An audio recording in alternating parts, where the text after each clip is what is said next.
तो वो सज्जन पुरुष रिटायर होकर के घर आए, तो घरवाली ने कहा कि दिन भर घर में पड़े रहते हो,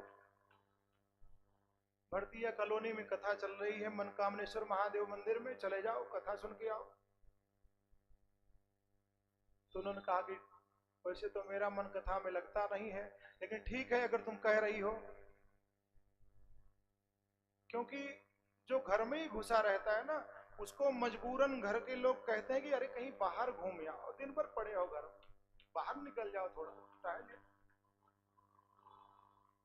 कह देंगे घर वाले। ठीक है भाई, कथा में चले जाते हैं। अब कथा का समय तो है 3 से 7 का, वो पहुंच गए 2:30 बजे। 2:30 बजे कथा पंडाल में पहुंचे, देखे तो कुछ लोग व्यवस्थापक व्यवस्था कर रहे थे। उन्होंने देखा कि मोहल्ले के बड़े सम्मानित व्यक्ति हैं, कोई बात नहीं, आओ भाई साहब आओ, आ जाओ आ जाओ। कुर्सी दिया, कहा कि बैठो। तो उन्होंने पूछा कि कथा कितने बजे शुरू होगी? तो व्यवस्थापकों ने कहा कि कथा अभी कुछ ही समय में शुरू होने वाली है, 3 बजते ही महाराज जी आ जाएंगे, कथा का शुभारंभ होगा। कहने लगे ठीक है कोई बात नहीं, मैं इतने बैठ जाऊंगा? हाँ बैठ जाओ बैठ जाओ, आप बैठो। कुर्सी दे दिया बैठने के लिए। अब पंखा चला दिया, कुर्सी दे दिया। एक पंखा हवा कम देता है, 2 पंखा लग गया, क्योंकि व्यवस्था रहती है, 2 पंखा लग गया, आनंद और आ गया। एक कुर्सी पे बैठ गए और एक कुर्सी सामने रख करके उसमें पांव फैला लिया, पांव फैला लिया। महाराज जी से आने से पहले अब उनको धीरे धीरे पंखे की हवा ने ऐसा कर दिया कि आलकस आ गया, उनको नींद आ गई।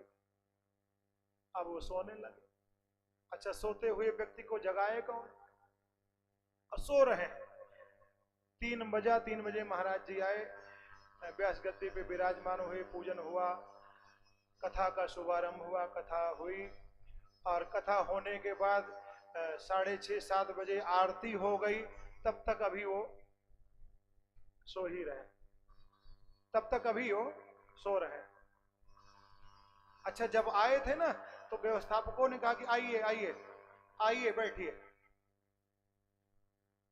उनको कुर्सी दे दिया बैठने के लिए, आ गए, आके बैठ गए। लेकिन बैठे बैठे उनको निद्रा ने आ घेरा, वो सो गए। अब कथा का समापन हुआ, आरती हो गई, सब लोग अपने अपने घर चले गए, सब अपने अपने घर चले गए, पंडाल खाली हो गया। तो कुछ लोगों ने सोचा कि ये तो बहुत देर से आया हुआ है, और तब से जब से आए हैं तब से सो ही रहे हैं, इनको जरा उठाओ। तो उठाया, कहा भाई साहब, भाई साहब, हाँ जी क्या बात है? कहले उठो। उठो, कथा हो गई? कहले कथा हो गई क्या? कहले हाँ कथा तो हो गई। कहले आपने सुना नहीं? कथा सुनी नहीं क्या आपने? कहा नहीं नहीं सुना तो, कथा सुनी, कथा में तो बैठा था मैं, कथा को सुना मैं। अच्छा, कहा एक काम करिए, अब जाइए, अब आप जाइए, कथा हो गई, अब आप यहां से घर जाओ। वो अपना चुपचाप घर चले गए। घर गए तो घर वाले ने पूछा कि क्या बात, कथा सुन के आ गए? तो उन्होंने कहा कि हाँ कथा तो सुनी आया मैं। कहा कि कोई प्रसंग सुन करके आए हो तो सुनाओ मुझे, क्या सुन के आए हो? तो जब कुछ सुना हो तो बताओ। वो तो जाते ही सो गए थे। तो उन्होंने कहा कि मैंने तो वहां पर 3 शब्द सुना। कहा क्या? कहा कि वहां तो केवल मुझे ये सुनने को मिला कि आइए, बैठिए और जाइए, बस यही 3 ही शब्द सुनने को मिला, आइए बैठिए और जाइए, और मुझे कुछ समझ में नहीं आया। घरवाली ने कहा कि चलो ठीक है, जो कुछ भी सुना कोई बात नहीं। अच्छा, संयोग देखो भगवान की लीला, उसी रात में जिस दिन कथा सुन करके आए हैं ना, उसी रात में घर में कुछ चोर घुस गए। उन्हीं के घर में रात्रि में कुछ चोर लोग घुस गए। अब जब चोर घुसे तो ये अपना यही मंत्र पढ़ रहे हैं, आइए बैठिए जाइए, आइए बैठिए जाइए, आइए बैठिए जाइए। कथा में से मंत्र लाए हैं और यही मंत्र दिन भर चल रहा है, आइए बैठिए जाइए, आइए बैठिए जाइए।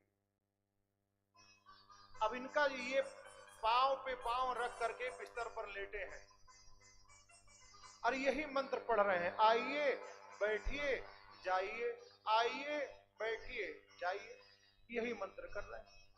संयोग से उसी रात में चोर घुस गए घर में। जैसे चोर एंट्री करते हैं तो इन्होंने कहा कि आइए आइए। अब चोर ने सोचा कि मुझे देख लिया इन्होंने, देखा नहीं है, ये तो अपना मंत्र पढ़ रहे हैं, लेकिन चोर ने सोचा कि मुझे शायद इन्होंने देख लिया, तो चोर वहीं खड़ा हो गया। तो फिर ये बोल रहे हैं, कहने बैठिए। अरे राम राम, चोर अब जान गया कि मुझे लगता है कि अब तो पूरी तरह पहचान भी गए, अब पूरी तरह मुझे इन्होंने पहचान लिया। तो चोर क्या किया, वो पीछे की तरफ भागने लगा। तो कहने लगे जाइए, आइए बैठिए जाइए, आइए बैठिए जाइए, यही रट लगा रखे थे। चोर घर से निकल के भाग गया। अच्छा, जो कुछ थोड़ा बहुत चुरा रखा था घर में, थोड़ा बहुत तो कुछ उठाए, वो थोड़ा बहुत कुछ सामान उठाया था। सुबह होते ही 5 बज रहे थे, तभी सारा सामान, सारा जेवर, सारा पैसा, जो कुछ भी उठाया था और जो कहीं और से भी लेकर के आया था वो चोर, वो सब कुछ लेकर के उस व्यक्ति के पास पहुंच गया और चरणों में रख दिया। कहने लगा, भाई साहब मुझे माफ कर दो, मेरे से भूल हो गई, मैं गलती से आपके घर में घुस गया। कहने लगे गलती से घुस गया, किसके घर में घुस गए? अरे कहने लगे आपने मुझे देखा नहीं, झूठ बोल रहे हो। अरे अरे आप ही तो कह रहे थे आइए बैठिए जाइए। अरे राम राम, वो तो अपने मंत्र का जाप कर रहे थे, यहाँ चोर जो है अपनी ये डर गया कि कहीं ऐसा तो नहीं कि मुझे जो है इन्होंने देख लिया है। जितना लूट रखा था वो सब लूटा हुआ माल ला करके दे दिया। कहा कि भाई साहब रिपोर्ट मेरी मत करना, नहीं तो पुलिस पकड़ ले जाएगी, ये जो कुछ भी हमने लिया था ये तुम्हारा सब खजाना दे दिया, सब दे दिया। अब इतना कह करके चोर माफी मांग करके लौट गया। घरवाली आई, कहा कि एक बात बताओ, तुमको मैंने कथा में भेजा था, तुम कथा सुनने के लिए गए थे, कथा में तुम्हारा मन नहीं लगा और वहां से तुमको केवल 3 शब्द मिला, आइए बैठिए जाइए। अब कथा के इस मूल, यही तुम्हारा मूल मंत्र बन गया, उसी दिन से तुम यही रट रहे हो, आइए बैठिए जाइए, और इसी मंत्र के पढ़ने से तुम्हारे घर में चोरी होने से बच गई। इसी मंत्र के पढ़ने से चोरी होने से तुम्हारे घर में बच गई। और यदि तुम सच्ची कथा अगर सुन करके आते तो परमात्मा की कृपा कितनी बड़ी बरसती तुम।